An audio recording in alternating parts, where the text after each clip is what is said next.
በስመ አብ ወወልድ ወመንፈስ ቅዱስ አሐዱ አምላክ አሜን። የተወደዳችሁ እግዚአብሔር ሰዎች የእናታችን የእመቤታችን የቅድስት ድንግል ማርያም የአስራት የቃል ኪዳን ልጆች በወደደን ባፈቀረን በአንድያ ልጁ በኢየሱስ ክርስቶስ ስም ሰላም እንደምንቆያችሁ አሜን። የአምላካችን ስም ዘወትር የተመሰገነ የተወደሰ ይሁን። እንደ እግዚአብሔር ቅዱስ ፈቃድ የቅዱስ ማቴዎስ ወንጌል ጥናታችን እንቀጥላለን። እግዚአብሔር አምላካችን በቸርነት እንዲያስተምረን የእርሱ ቅዱስ ፈቃድ ይሆንልን። ቅዱስ ማቴዎስ ወንጌል ምዕራፍ 24 ከቁጥር 1 ጀምሮ ያለውን ሐሳብ ነው የምንመለከተው። እግዚአብሔር አምላካችን በቸርነት እንዲያስተምረን የእርሱ ቅዱስ ፈቃድ ይሆንልን። ምዕራፍ 24 እና 25 የአንድ ቀን ትምህርቶች ናቸው። በአንድ ተራራ ላይ በደብረ ዘይት ተራራ ላይ ያስተማረው ትምህርት ነው። ይህንንም ደግሞ ለቅዱሳን ሐዋርያት ነው ያስተማረው። ይሄ ለምን ሆነ የሚለውን ስንመለከት የምጽአቱን ጉዳይ ዓለም ፍጻሜ በኋላ የሚሆነውን ነገር ሐዋርያት በትክክል መረዳት ስላለባቸው ነው። ምክንያቱም ለሕዝብ አልተናገረም። አሁን የቅዱስ ማቴዎስ ወንጌል ምዕራፍ 5 ቁጥር እስከ 7 ያለው ሶስቱ ምዕራፎች ላይ ለሕዝብ ነው የተናገረው። ለሕዝብ መናገር ያለብንና ለተማሪዎች መናገር ያለብንን በትክክል አምላካችን አሳይቶልናል። በእርግጥ ደብረ ዘይት በሚል ቤተክርስቲያን ምዕራፍ 24 ይተረጎማል፣ ትምህርትም ይሰጣል። ግን በሰዓቱ የነበረው ተማሪዎች እንኳን ይጨነቁበት የነበረ ጉዳይ ነው። በዚህ ጉዳይ መማር እና ጥንቃቄ የሚፈልግ ነበር። በትክክል ሰው ሳይረዳው ቀርቶ በቃ የዓለም ፍጻሜ ነው ብሎ ሰው እንድታስፋ ቆርጦ ህይወቱን እንዳይጎዳ አምላካችን ለተማሪዎች በሚስጥር ነው ያስተማረው፣ በውስጥ ነው ያስተማረው፣ ለተማሪዎች ነው ያስተማረው። 24 እና 25 ሁለቱ ምዕራፎች የዳግም ምጽአት ወይንም ዓለም ፍጻሜ ላይ በዓለም ኋላ ላይ ለሚሆነው ነገር የተነገረ ትንቢቶች ናቸው።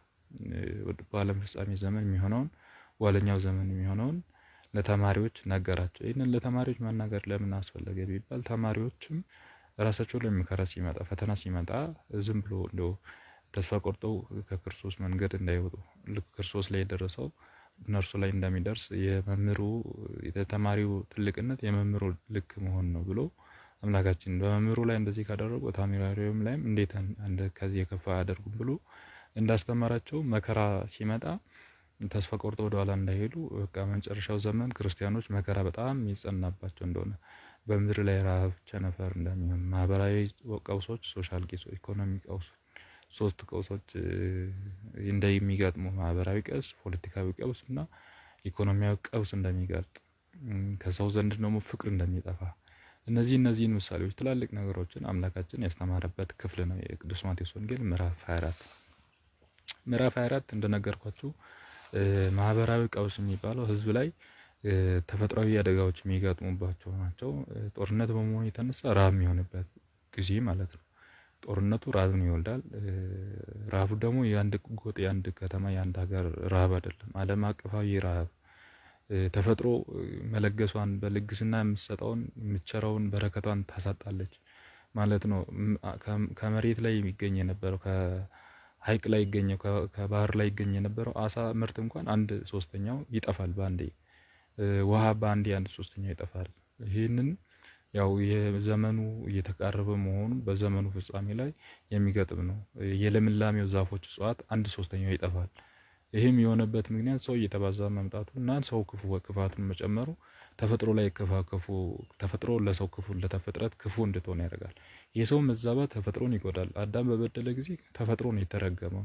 ለምን? የሰው ተፈጥሮ የሰው ክፉ መሆን፣ ጦርነት እጽዋትን በነገራችን ያዝበረግጋል። እጽዋት ተመቻችተው ውሃ፣ አየር፣ መሬታቸውን ስራቸውን ሰደው ውሃ ማግኘት እስከሚከብዳቸው ድረስ ይደነግጣሉ። የሚጮኸው እነሱንም ስለሚያስደነግጥ ልክ ጩኸት ሳይኖር ለምለም ሆኖ ለዓይናችን ማራኪ ለኛ እረፍት እንደሆነ ሁሉ ጦርነት ሲሆን እነሱም ይደነግጡና ይደርቃሉ። የሚተኮሰው እነሱ ላይ ይጎዳል፣ እነሱን ይጎዳል እና ሰው ሲበላሽ ተፈጥሮ ይበላሻል። እና በዚህ መልኩ ረሃብ፣ ቸነፈር እንደሚሆን ራዕየ ዮሐንስ ላይም ቅዱስ ዮሐንስ ጽፎልናል። እነዚህ አሁን 1/3 ሲሶ ይጠፋል። ከውሃውም ከአሳውም ከእጽዋቱም ከእንስሳውም ከአዝርቱም ከአትክልቱም ሲሶ ይጠፋና ረሃብ ከፍ ያለ ይሆናል። አንድ አካባቢ አንድ ጎጥ እንዳይደለ ዓለም አቀፋዊ ረሃቦች ይፈጠራሉ ነው። በዚህ መነሻነት ዓለም ቀውስ ውስጥ ትገባለች። ፍቅር ማጣት ይመጣል። እንግዲህ ኢኮኖሚ ሲጎድል ፍቅር ማጣቱ ምን ያክል እንደሆነ ታውቃላችሁ በትክክል። አሁን እንኳን እያለን የሰው ፍላጎት ከፍ ያለ ስለሆነ ባለሀብቶች የብዙ ድሃዎችን ሀብት በአካውንታቸው አስቀምጠው ብዙ ድሃዎች ደግሞ ተርበው ያሉበት፣ የተራበው ባለጸጋውን ለመስረቅና ለመዝረፍ፣ ባለጸጋው ደግሞ ሰውን ሁሉ እንደ ጠላት፣ የተራበው ሁሉ ሌባና ዘራፊ አድርጎ ማሰብ፣ ከራሱ ደግሞ የበለጠውን ይበልጥብኛል ብሎ በመጥላት ሰውን በመጥላት ውስጥ የሚኖሩ ሰዎች እንድንሆን ያደርገናል። ካፒታሊዝም በጣም ይነግስብናል። የራስ ለራስ የሚባለው የኔ የሚባለው ነገር እንደሚመጣብን በዚህ መልኩ አምላካችን ቅዱስ ማቴዎስ ወንጌል ምዕራፍ 24 ላይ ያስተምራል ማለት ነው። ስለዚህ በዚህ መነሻነት ያብራራሁትን መጽሐፍ ቅዱስ ላይ እንደዚህ እናገኛለን። ጌታችን ኢየሱስ ከቤተ መቅደስ ወጥቶ ደቀ መዛሙርቱ ወደ እርሱ ቀርበው በቤተ መቅደስ ህንጻ አሰራር አሳዩት ይላል። ጌታችን የህንጻውን ድንቅነት ምናምን ሊያሳዩት ፈለጉ። ምክንያቱም የዳዊት ልጅ ሰለሞን ከሰራ በኋላ ያንን ባቢሎን ምርኮ ጊዜ ከፈረሰ በኋላ ድጋሚ ዘሩባቤል ነው የሰራው እና በተራራ ላይ ቁጭ ብሎ የቤተ መቅደሱን ውበት ለማየት በጣም ይመቻል እና እነሱ የቤተ መቅደሱ ውበት ላይ ነው የሚጨነቁት። አምላካችን ግን እነሱ በራሳቸው ውበት ላይ ማለት እነሱ የእግዚአብሔር ቤተ መቅደሶች ናቸውና በራሳቸው ውበት ላይ እንዲደነቁ ስለፈለገ እግዚአብሔር ይህ ምንን ይደንቃቸዋል? ድንጋይ ላይ እውነት እላችኋለሁ ድንጋይ በድንጋይ ላይ ሳይፈርስ አይቀርም።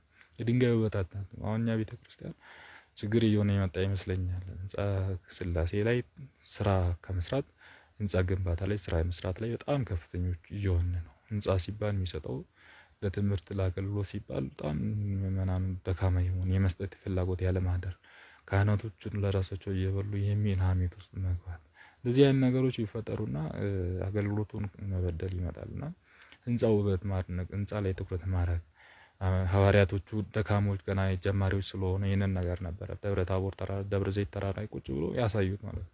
በዚህን ጊዜ አምላካችን እውነት እላችኋለሁ ድንጋይ በድንጋይ ላይ ሳይፈርስ አይቀርም። ይህ ህንጻ እኮ የሚፈርስ ነው፣ እናንተም አትፈርሱ መቅደሶች ናችሁ፣ ለእናንተ ነው የመጣሁኝ እያላቸው ነው። እዚህ በኋላ ደብረ ዘይት ተቀምጦ ሳለ ደቀ መዛሙርቱም ለብቻቸው ወደ እርሱ ቀረቡና እንዲህ አሉት። መቅረባቸው የቀራቢነት የባለሟልነት ምሳሌ ነው።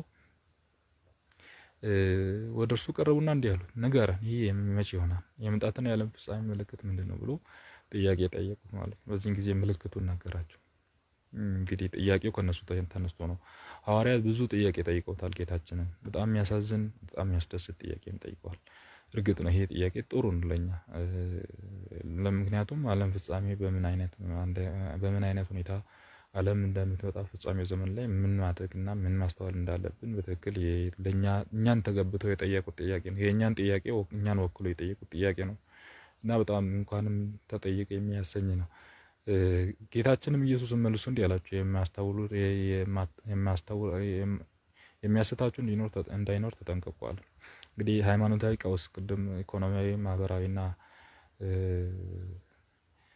ፖለቲካዊ ብለናል። ሃይማኖታዊ ቀውስም ጭምር እኔ አምላክ ነኝ፣ እኔ ጌታ ነኝ፣ እኔ ነብይ ነኝ የሚሉ ይመጣሉ። እኔ ኢየሱስ ነኝ የሚሉ ይመጣሉ። ማንም እንዳይስቷቸው ተጠንቀቁ፣ ብዙዎች ክርስቶስ ነኝ ያሉ በስሜ ይመጣሉና ብሎ ብዙዎችንም ያስታሉ። የሚስቱት አሉ ነው፣ የማይስት የለም እያላሉ። እናንተ ግን ተጠንቀቁ ነው ያለ። የጦርነትን ወሬ ተሰሙ ዘንድ አላችሁ፣ ይህንን ግድ ነውና ተጠንቀቁ። እንግዲህ አሁን በኦንላይን እያየን ነው ጦርነትን፣ የራሽያን የዩክሬንን ቀጥታ ዓለም እያየ ነበር ላይቭ። ዛሬ ደግሞ ኢራንና እስራኤል የሚደረጉትን ጦርነት ዓለም በኦንላይን እያየ ነው። ስለዚህ ጦርነትን ወሬ ተሰማላችሁ፣ ዜናችን አጠቃላይ ጦርነት ሆኗል። የሚሰማውም እንደዛ ስለሆነ ማለት ነው። አደጋ የሆነ ነገሮችን ዜና ስናቀርብ ጋዜጠኞች ያቀርቡ ሰው ስለሚሰማ ሰው የሚሰማው ላይ ጦርነቱ ላይ ነው። አሁን ሚዲያችን አጠቃላይ ግን ሁለተኛ ዓለም ላይ ጦርነት ጊዜ የነበሩ በጣም ከባድ መከራ የደረሰባቸው እናቶች ነበሩና ልጆቻቸውን ከጦርነት ዜና ይልቅ ሌላ እያሰሙ ከዛ ጦርነት አባዜ ልጆቻቸው እንዲወጡ አድርገዋል። ጦርነትን ማሰማት ጦርነት ላይ ያለውን ህሊና ቁስለት ያመጣል። ሳይኮሎጂስቶች ከህመም ከተጎዱ በኋላ የሚመጣ በሽታ ይላሉ እና ከዛ በኋላ የሚመጡ የስነ ልቦና ችግሮች ይፈጠራሉና እንደው ቢቻል ይሄንን ላለማሳየት ልጆቻቸውን ቲቪ መዝጋት፣ ዜና ወደ ቤት ወላጆች ቢወዱ እንኳን ልጆች ባሉበት ላለመስማት ጥረት ማድረግ ለራሳቸውም አእምሮአቸውም ስለሚጎዳ ይሄንን አለማድረግ መልካም እና ጦርነት ሆኖ ተሰሙ ዘንድ አላችሁ። ይህ ሊሆን ዘንድ ደግሞ ግድ ነው። አትደንግጡ፣ ነገር ግን ፍጻሜው ገና ነው እና እያለ እያረጋጋቸው ተማሪዎች ደንግጠው ፈርጥጡ በቃ ከዚህ በኋላማ ምን አለን እያሉ ተስፋ ቆርጠው እንዳይሄዱ ደንግጠው እንዳይሄዱ ገና ነውና አትደንግጡ። ህዝብ በህዝብ ላይ መንግስትን በመንግስት ላይ ይነሳል። በአገር ምዕራፍ ቸነፈር ምድር መናወጥም ይሆናል። ቸነፈር ማለት ልክ አሁን ባለፈው 2012 ላይ ኮቪድ እንደመጣ እንደዚህ አይነት በቃ ዓለም አቀፋዊ የሆነ ቸነፈር ከአንዱ ሀገር ተነስቶ በአንድ ዛው ሀገር ላይ የሚያመልጡ ሳይሆን በዓለም አቀፋዊ የሆኑ ቸነፈሮች በሽታዎች ይነሳሉ። ምድርም መናወጥ ይሆናል። እነዚህ ሁሉ የሚጣር መጀመሪያ ናቸው።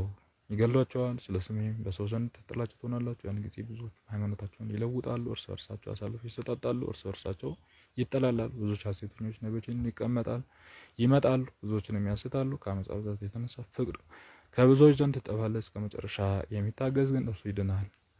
እንግዲህ መዳን የሚፈልጉ ከሆነ እስከ መጨረሻው ድረስ መጽናት ነው።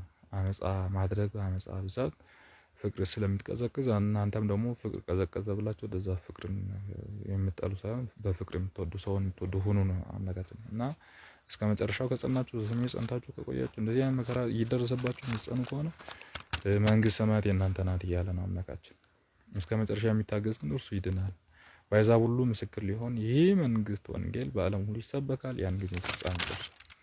እንግዲህ ወንጌል ይሰበካል። አሁን በመላው ዓለም ወንጌል በዩቲዩብ አማካኝነት በስልክ አፕሊኬሽኖች አማካኝነት እየደረሰ ነው።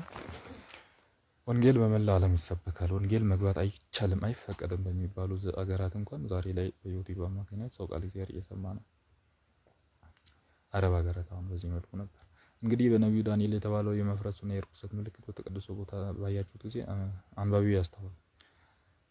ያን ጊዜ በሜዳ ላይ ተራሮች ይሸሹ፣ በሰገነት ያለውን በቤት ውስጥ ያለውን ያነሳ ዘንድ አይውረድ፣ በእርሻም ያለው ልብሱን ይወስድ ዘንድ ወደ ኋላ አይመለስ። ነገር ግን በዚያ ወራት ለጸነሱ ለሚያጠቡ ወየውላቸው ብሎ ኃጢአትን አርግዘው ኃጢአትን ለሚወልዱና ኃጢአትን ለሚያጠቡ ለሚያሳድጉ ወየውላቸው። ለንስሐ ተመለሱ ማለት ነው። ገና ሕሊና ላይ እያለ ንስሐ ገብተው እንዳይወለድ በቃላት እንዳይወለድ ማድረግ ብንችል ኃጢአትን፣ ከዛ ደግሞ በቃላት ከተወለደ እንዲሁ ብቻል እንዳያድግ ጡት አለማጥባት፣ ይህንን የሚያደርጉ ወየውላቸው ብሎ አምላካችን በዚህ መልኩ ከላይ ያለ ወደ ታች አይውረድ ያለው ቅድስና ወደ ታች አትውረዱ ነው።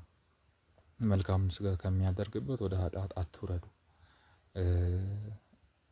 ነገር ግን በዚያ ወራት ለጸነሱን ለሚያጠቡ ወየውላችሁ። ነገር ግን ሽሽታችሁ በክረምትን በሰንበት እንዳይሆን ጸልዩ። ሽሽታችሁ ማለት ሞታችሁ ማለት በክረምት ያለበት ምክንያት ለመቅበር በማይመች ሁኔታ እንግዲህ ቀብር ለመፈጸም ክረምት በጣም አዳጋች ነው እና ክረምት የተባለው በኃጢአት እያለን ማለት ነው። ሽሽታችሁ ሞታችሁ በኃጢአት እንዳይሆን ለምን ሽሽታችሁ ሞታችሁ ነው። ክረምት ኃጢአት ነው። ክረምት እንደማይመቸው ኃጢአትም ደግሞ ጭቃ ነው።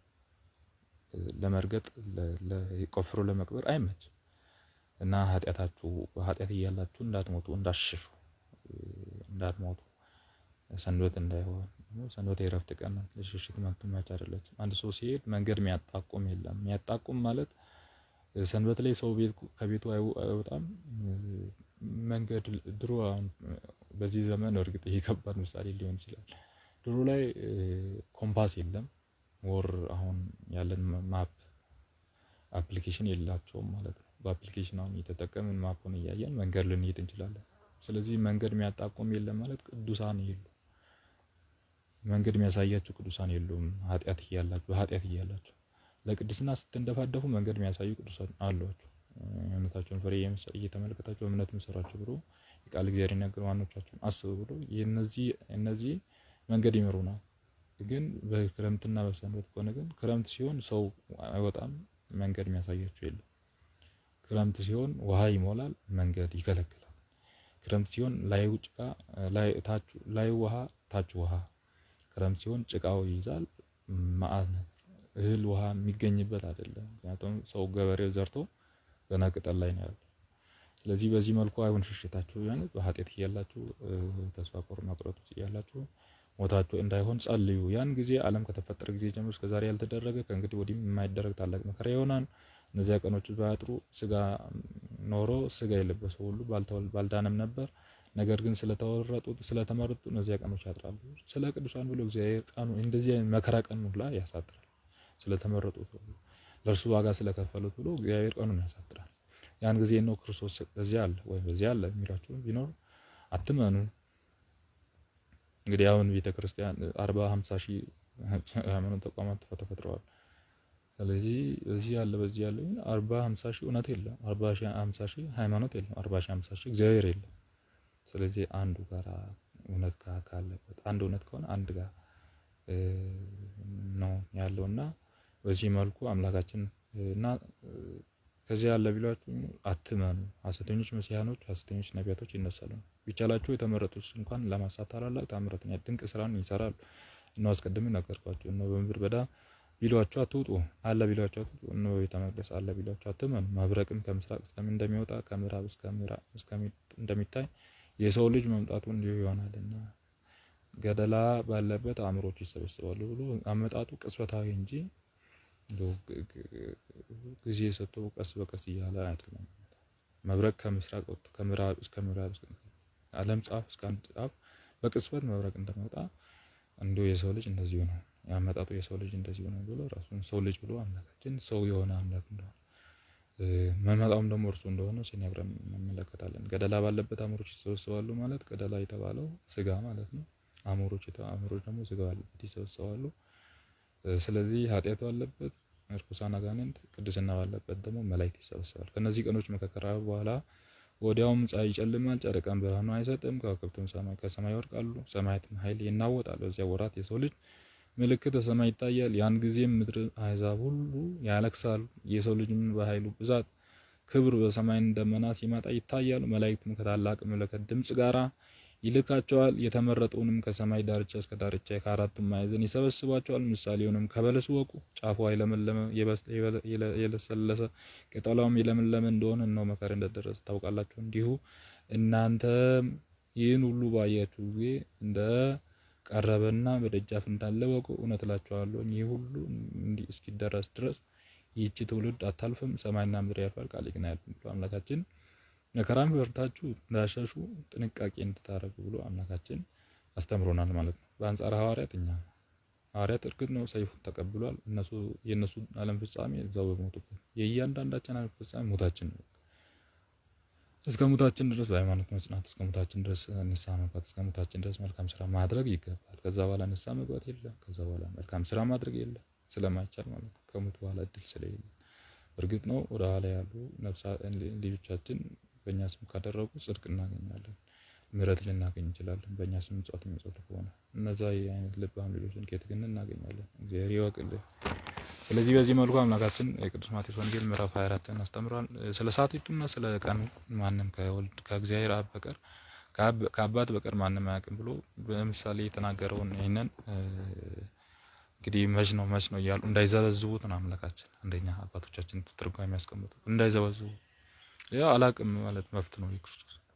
ለምሳሌ ማቴዎስ ወንጌል 7 ላይ በስምህ ትንቢት አልተናገርንም ምን? በስምህ አጋንንትን አላወጣም ምን? አላውቃችሁም። መች ተርበን አብልተን መች አላጠጣንም? ምንድን ነው ያለው? ስለዚህ ማቴዎስ ወንጌል ምዕራፍ 7 ላይ የተናገረው አላውቃችሁም። ትንቢት ሲናገሩ ያውቃል፣ የፈጠራቸው እርሱ ነው። እንዴት አያውቅም? ግን አላውቅም ያለው መብት ነው። በእርሱ ስም ስላላደረጉት ትንቢት የተናገሩት በእርሱ ስም ስላይደለ የውሸት ትንቢት ስለሆነ እያወቀ አላውቅም አለ። ዝብዘባው እንዲቀር የሐዋርያቱ ዝብዘባ እንዲቀር አላውቅም አለ እንጂ እርሱ ቀኑን ሰዓቱን ያውቃል። እንኳን እርሱ እኛ አንድ ቦታ ከተቀጣጥረን የምንሄድበትን ቦታ አውቀን ነው የምንንቀሳቀሰውና ተቀጣጥረን ማናውቀው ቦታ ምናልባት በሰዎች ጥቆማ ልንሄድ እንችላለን። ይሄም ደግሞ ማወቅ ነው። ስለዚህ የኢየሱስ ክርስቶስ ከእግዚአብሔር አብ ተለይቶ እግዚአብሔር መንፈስ ቅዱስ ተለይቶ ማያውቀው እውቀት አለ ማለት አይደለም። ስለዚህ ሰዓትና ስለዚያች ቀን ከአባት በቀር ልጅስ እንኳን ቢሆን አያውቅም ማለት መላእክት እንኳን አያውቁም ማለት ለመላእክት አሳውቀ ለኛ የሰወርከው ጥበብ አለ ብሎ ራሳቸውን እንዳይወቅሱ ማለት ዝቅ ራሳቸውን እንዳያደርጉ፣ መላእክትም ደግሞ እውነትም አያውቁም። ምክንያቱም ሲታዘዙ ነው መለከት የሚነፉት እንጂ የሚነፋበትን በትክክል አያውቁም። ሌላው ቁጥሩን ቅድም ሲላችሁ ነበር። የወደቁት መላእክት ቁጥር ልክ ነው። የሰው ቅዱሳን ከሞሉ እግዚአብሔር ያን ጊዜ ሰማይና ምድርን ያሳልፋል አይደል ያለው። ስለዚህ የወደቁ መላእክት ቁጥር ስንት እንደሆነ ግን አናውቅም። ፍጥረት ሊያውቅ አይችልም። እግዚአብሔር ግን እንኳን የወደቁ ቁጥሮችን ጸጉራቸውን ቁጥርን ያውቃሉ አይደል ያለው። ስለዚህ የሰው ልጅ ሁሉን የጸጉር ቁጥር የሚያውቀው እግዚአብሔር የወደቁ መላእክትን አያውቅም? ያውቃል። በዚያን ጊዜ ግን የሰው ልጅ ቅዱሳን በወደቁ አጋንንት ቁጥር ልክ ወደ ቅዱሳን መቶ ነገር ስንሆን እግዚአብሔር ሰማይና ምድርን ያሳልፋል። ስለዚያች ቀን የሰው ልጅ ቢሆን አያውቅም ያለው በአባት ልብነት ውስጥ ናት። በእኔ ቃልነት አልተነገረችም ነው ነገራችን። ይሁን ተብላ አልተፈጸመች።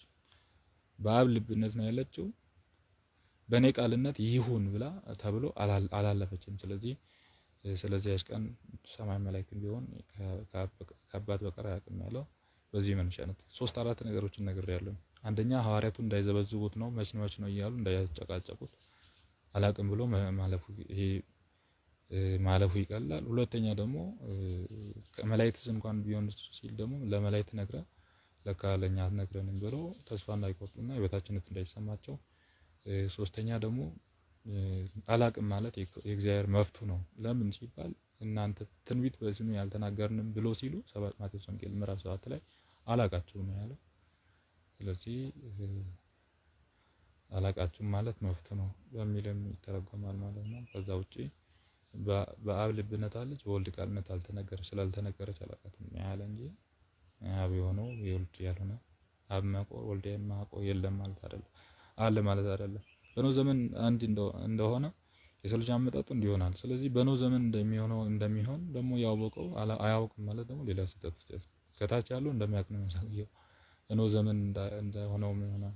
የኖህ ዘመኗ ጥፋት እንደመጣች እነሱ መተው ጠብቀው 98 ዓመተ ምህረት ላይ ጥፋቷ እንደመጣች እዛም ደግሞ ለ7 ቀን በጣም ቀስ እያለች እነሱ እንዲገቡ ወደ መርከቡ እንዲመጡ ፈልገው እነሱ አልፈለጉም። እንደዛ ይሆናል። ስለዚህ በዓለማዊ ሀሳብ ስትሰጥሙ ነው ዘመን እንደነበረው ስትሰምጡ አመጣጡ እንደዚህ ይሆናል ነው እና ያን ጊዜ ጥፋት ውሃ በፊት ነው ወደ መርከቡ እስካገባበት ድረስ ሲበሉና ሲጠጡ ሲያገቡና ሲያጋቡ እንደነበሩ የጥፋት ውሃ መጥቶ ሁሉን እስኪያጠፋቸው ጊዜ ድረስ እንዳላወቁ የሰው ልጅ አመጣጡ እንዲሆናል። ያን ጊዜ 2 ሰዎች እርሻ ላይ ይኖራሉ። አንዱ ይወሰዳል፣ ሁለተኛው ይተዋል። 2 ሴቶችም በአንድ ወፍጮ ይፈጫሉ፣ አንዲቱም ትወሰዳለች፣ ሁለተኛይቱም ይተዋል። 2 ሰዎች በአንድ አልጋ ይተኛሉ፣ አንዱ ይወሰዳል፣ ሁለተኛው ይተዋል። እንግዲህ ትጉ ጌታችሁ በምን ሰዓት እንደምትመጡ አታውቁምና ብሎ ስለ ትጋት መትጋት፣ ስለ ጸሎት መበርታት እንደሚገባ አምላካችን አስተማር። ነገር ግን ወቁ ባለቤት ሌባ የማይመጣበትን ሰዓት ቢያውቅ ተግቶ በጠበቀ ነበር፣ ቤቱም እንዲቆፍር ባልተዋ ነበር።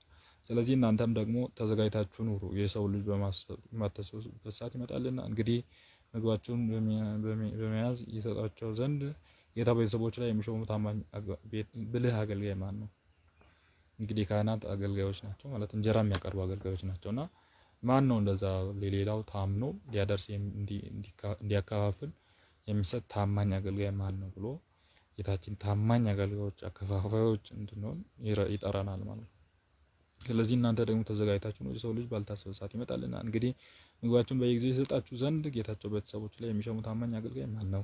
ጌታ በመጣ ጊዜ እንግዲህ ሊያደርግ የሚያገኘው አገልጋይ ብፁዕ ነው ብሎ በታማኝነት ሲያቀብል የሚኖር ሰው ብፁዕ ነው። ለሌላው መልካምነትን ሲያቀብል የሚኖር ሰው፣ ለሌላው የሚበላውን ምጽዋት በመስጠት የሚያቀብለው ሰው ብፁዕ እንደሆነ እውነት አምላካችን ይነግራቸዋል። እውነት እላችኋለሁ በገንዘብ ሁሉ ይሾመዋል። ነገር ግን ያ ክፉ አገልጋይ ጌታ ከመምጣቱ ይዘገያል ብሎ ቢል በልቡ ቢያስብ ባልንጀራዎቹን አገልጋዮች ቢደበድብ ከሰካሮች ጋርም ቢበላ ቢጠጣ የዚህ አገልጋይ ጌታው ባልጠረጠሩት ዕለትና ባላወቁት ሰዓት ይመጣል፣ ከመካከላቸውም ይሰነጥቀዋል፣ እድሉንም ከግብዞች ጋር ያደርጉበታል፣ በዚያም ለቅሶና ጥርስ ማፋጨት ይሆናል ብሎ አምላካችን ታምነን ብንጠብቅ ዋጋ እንቀበላለን። ባንታመን ግን